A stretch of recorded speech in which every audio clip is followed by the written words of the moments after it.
বলুন। লোকসভাতে আমাদের পশ্চিমবাংলা থেকে তৃণমূল কংগ্রেসই প্রত্যেকটা আসনে জিতবে বলে আমরা আশাবাদী।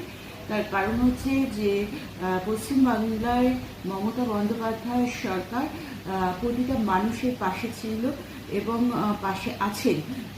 সময় অসময়ে যাকে পাওয়া যায় সেটা হচ্ছে তৃণমূল কংগ্রেস, এবং প্রত্যেকটা যে কর্মসূচি, সেই কর্মসূচিগুলো এবং যেগুলো প্রকল্প মমতা বন্দ্যোপাধ্যায় সরকারি যে প্রকল্পগুলো, সেগুলো প্রত্যেকটা মানুষের কাছে দলমত নির্বিশেষে পৌঁছে দেওয়া হয়েছে।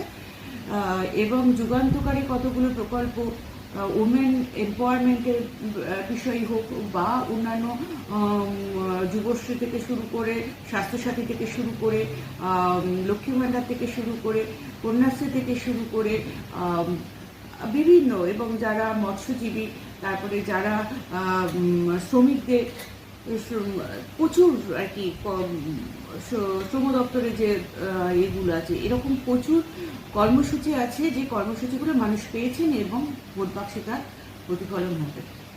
কোনো ক্ষেত্রে কি কোনো ভোটের ফল কমবে বলে মনে হচ্ছে? মানে একেবারেই নয়। মমতা বন্দ্যোপাধ্যায়ের বিকল্প পশ্চিমবাংলায় কিছু তৈরি হয়নি।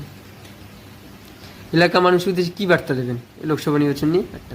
আমরা বলবো যে সারা বছর যাদেরকে পান সময় অসময়, এবং মমতা বন্দ্যোপাধ্যায়ের সরকার যেভাবে আপনাদের পাশে থেকেছে, প্রতিটা মানুষের পাশে থেকেছে, অন্য কোনো সরকার ছিল না। সুতরাং মমতা বন্দ্যোপাধ্যায় হাতকে শক্ত করতে আগামী দিনে কেন্দ্রে একটা প্রতিবাদী ভূমিকা বলুন বা একটা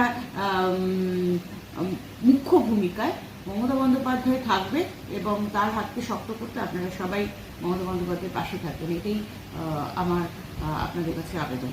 সন্দেশখালীতে কোনো কি ইস্যু আপনার এলাকাতে প্রভাব পড়েছে? না, এখন দেখুন সন্দেশখালীতে কি হয়েছে না হয়েছে সেটা তো এখনো তদন্ত চলছে। আর সন্দেশখালী কিছু সাজানো কিছু না সাজানো হতেও পারে, নাও হতে পারে, সেগুলো নিয়ে তো প্রশাসন দেখছে।